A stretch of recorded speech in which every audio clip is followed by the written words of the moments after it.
The Montgomery Tigers, the number 20 seed in Division IV non-select, they'll go on the road to take on the Grand Lake Hornets. And we are here with head coach of the Tigers, Taylor Williams. And Coach, I know we talked a few weeks ago, I think after week 6, kind of recapping what your QB Mason Jordan was able to do on offense so far this season. But through 10 weeks, bring us up to speed on the regular season, kind of how you got where you are now with this 20th seed, and what you've liked through the regular season so far. Man, I think defense has made tremendous strides from the beginning. I got announcements going on, but I think defense has made tremendous strides. Score may not always show up, but like we've said, it's a bunch of fresh faces. It's a bunch of young ones who haven't played, and I can see where they've grown. And I feel like they're finally starting to catch up a little bit, and I think that's going to be big for us going forward. Let me ask you about that defense real quick. So, and this is going back several years. Win or lose, often Montgomery games are a little high scoring, and that's okay. That's that brand of football, and it's gotten y'all winning records and playoff appearances. Going back a few years. How do you define success from your defense if it is a game where it's 46-42 or something like that? Man, just getting key stops at key times, and giving what's probably our strength a chance to go give ourselves a shot, which I thought they did in week 10 against LaSalle. A couple times we needed to stop, and they got it and got the ball back for us, where offense probably, especially in the first half, didn't play the best it's had.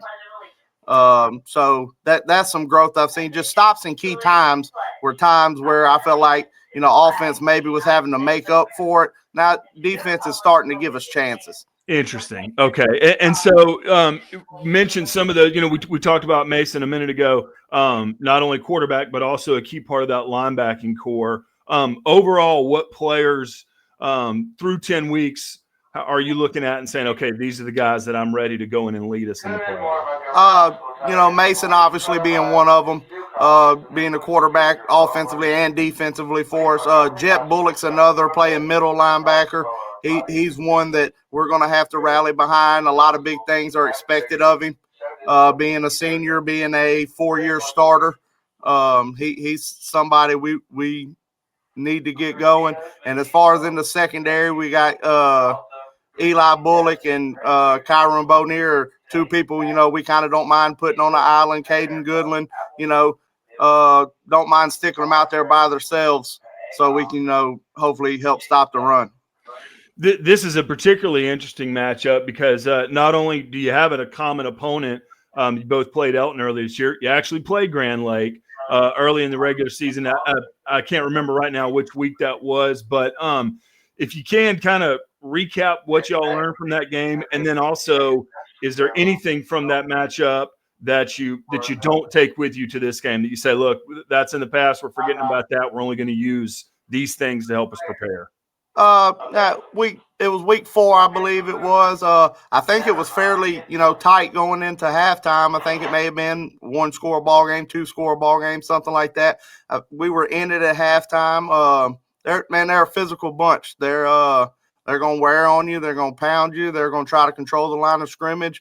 And I think that happened to us a little bit in the second half, and we kind of broke a little bit. But we scored 32 points. So that's always a positive going into it. They're different than they were in week 4. We are in week 4. So you got to wash your hands of some of the stuff. Your game evolves as a whole as the season goes. So they've evolved into doing some different things that could potentially give us some trouble that we're going to have to bow our neck with. Coach Wainwright does a great job down there. And, you just got to go out and play. Week 4 is what it is. It's 6 weeks ago. None of that really matters anymore. It's a brand new ball game, 0-0. So you said that, y'all are a different team. When you say that, you mean improvement? You mean you've got guys that are 6 games more experienced and a whole team that's feels like they're better off than they were at the beginning of the season? Anytime you get more games under your belt, that's just more knowledge you're gathering and learning. So if you're not evolving as the season goes on, you're probably not being successful if you're not learning. And I feel like we've taken some steps in the right direction in doing that. We're learning things, we're gathering things. We've built some resiliency about us that it may not always show up in scores, but I can tell, just through the boys, they're battling, they're learning, and hopefully, we've learned enough. And kind of going off that a little bit, like we said before we went on air, hopefully we're back in a week talking about this for round 2, and y'all are able to get the win here on the road. But overall, where your program is at, you've had some years now to really step out and lead this program, be the face of it, along with some of your talented upperclassmen. But being a team that where you can expect to go in the playoffs, and that's a great thing. We're at the beginning of the season, like, look, if we take care of business, we're going to have some postseason games to play and try to win. So where are you at right now with your program and the Montgomery community, and kind of what this this football team means to the community? I think it's great, man. I think if you'd asked anybody after graduating as many seniors as we did last year, having to replace as many people as we did, do you think we would have had the especially offensive success, that we've had, and being able to be in as many ball games as we've been in?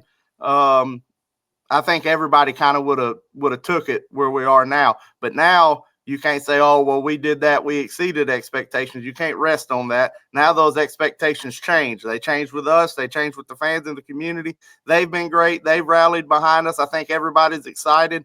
And now you've put yourself in a shot to go win a playoff game, which nobody probably thought you should have, graduating what you did. So it's exciting for the boys. It's exciting for me. It's exciting for the community. And I couldn't be more proud to be a part of this place. Yeah, that's fantastic. That certainly sounds like a goal for any coach is when you raise the standard, when you understand, look, these are what we want. This is what we want to do each season. And even though, players graduate and move on, we've got guys that have learned, even before high school, that learn how to play this game and get us to where we have postseason games. So Montgomery Tigers go on the road to Grand Lake. Is that game on Friday, Coach? It's on Friday. Friday at 7:00.